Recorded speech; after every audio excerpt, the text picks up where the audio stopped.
Hello friends. यार इस time जो बच्चों का सबसे बड़ा डाउट निकल रहा है वो ये है कि हम लोग क्या करें, जो हमारी केस स्टडीज हैं बिजनेस स्टडीज क्लास 12th में, उसमें हमें दिक्कत ना आए। तो भाई आज मैं आपके लिए कुछ ऐसे टॉपिक्स जो बहुत ही ज़्यादा इंपॉर्टेंट रहते हैं केस स्टडीज क्लास 12th के लिए फॉर बिजनेस स्टडीज। तो भाई ये सारे ऐसे टॉपिक्स जो पिछले सालों के पेपर में आपको देखने को मिलेंगे। तो भाई ये बहुत ही ज़्यादा इंपॉर्टेंट टॉपिक है। आप लोग ये सारे के सारे टॉपिक्स की केस स्टडीज को सॉल्व कर लेना भाई। इन सारे के सारे टॉपिक्स का कंसेप्ट अच्छे से समझ लो ताकि जो केस स्टडी है आप लोग उसको इजीली अटेम्प्ट कर पाओ। So my name is search, I score 98 in business studies in class 12th and let's start. तो भाई क्या है important topics for case studies business studies class 12th। सबसे पहला भाई इफेक्टिवनेस वर्सेस एफिशिएंसी। इस पे ज्यादातर केस स्टडी आती है। इस टॉपिक को अच्छे से प्रिपेयर कर लो, दोनों का मतलब समझ जाओ कि इफेक्टिवनेस क्या होता है, एफिशिएंसी क्या होती है। नेक्स्ट जो इंपॉर्टेंट टॉपिक रहने वाला है वो है लेवल्स ऑफ मैनेजमेंट। तीनों लेवल्स ऑफ मैनेजमेंट को अच्छे से प्रिपेयर करना, टॉप लेवल, मिडिल लेवल और लोअर लेवल मैनेजमेंट।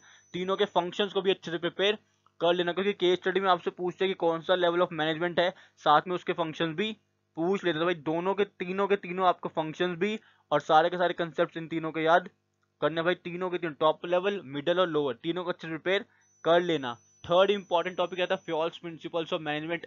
इस पे भी केस स्टडी आ जाती है कि बताओ यहाँ पे कौन सा प्रिंसिपल अप्लाई हो रहा है या कौन सा प्रिंसिपल यहाँ पे वायलेट हो रहा है फ्योल का, वो बताओ हमें। तो भाई 14 के 14 प्रिंसिपल्स को याद रखने की मैंने एक ट्रिक बनाई थी कि कैसे आप लोग 14 के 14 प्रिंसिपल्स को याद रख सकते हैं फ्योल के। उसका लिंक आपको डिस्क्रिप्शन में मिल जाएगा। फोर्थ इंपॉर्टेंट टॉपिक है डायमेंशंस ऑफ बिजनेस एनवायरनमेंट। इस पे तो काफी बार केस स्टडीज आती हैं कि बताओ यहाँ पे कौन सा डायमेंशन ऑफ बिजनेस एनवायरनमेंट की बात हो रही है। तो भाई इसको याद करने की मैंने एक ट्रिक बनाई थी जिसका लिंक आपको डिस्क्रिप्शन में मिल जाएगा। फिफ्थ इंपॉर्टेंट टॉपिक रहता है केस स्टडी के लिए वो है types of plans.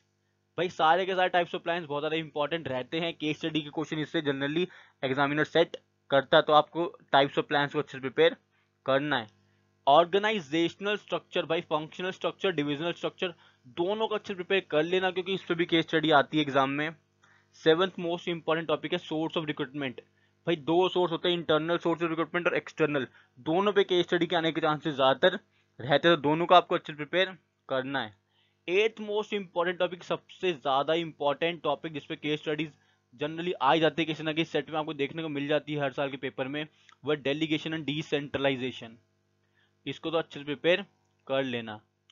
Ninth most important topic है आपका केस स्टडी के लिए वो है बैरियर्स टू कम्युनिकेशन।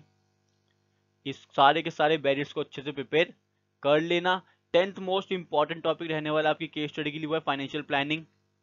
पिछले 2 सालों के पेपर देखोगे तो आपको फाइनेंशियल प्लानिंग पे केस स्टडी देखने को मिलेगी। बहुत ज़्यादा इंपॉर्टेंट टॉपिक रहता है ये, इसको अच्छे से प्रिपेयर करना आप लोग। Flotation under primary market. Primary market में कैसे फ्लोटेशन होता है ना, कि कैसे इशू होते हैं शेयर्स प्राइमरी मार्केट में, ये टॉपिक बहुत ज़्यादा इंपॉर्टेंट रहता है। इस पर भी केस स्टडी आपको देखने को मिलती है। नेक्स्ट जो बहुत ज़्यादा इंपॉर्टेंट टॉपिक रहता है केस स्टडी के लिए वो है मार्केटिंग मैनेजमेंट फिलोसफीज। इसको अच्छे प्रिपेयर कर लेना। 13th कंज्यूमर प्रोटेक्शन वाले चैप्टर से कंज्यूमर राइट्स पे भी केस स्टडी आ जाती है, कंज्यूमर रिस्पॉन्सिबिलिटीज पे भी केस स्टडी आ जाती है। तो दोनों को इतना अच्छे से प्रिपेयर करना है, सारे के सारे इनके जो कंसेप्ट है दोनों के राइट्स और रिस्पॉन्सिबिलिटीज के अंदर के सारे ऐसे क्लियर करना कि अगर आपको केस स्टडी दिखे तो आप लोग इजिली सॉल्व कर पाते हो। ये 13 इंपॉर्टेंट टॉपिक्स आपकी केस स्टडीज के लिए जिनको आपको अच्छे से प्रिपेयर करना है।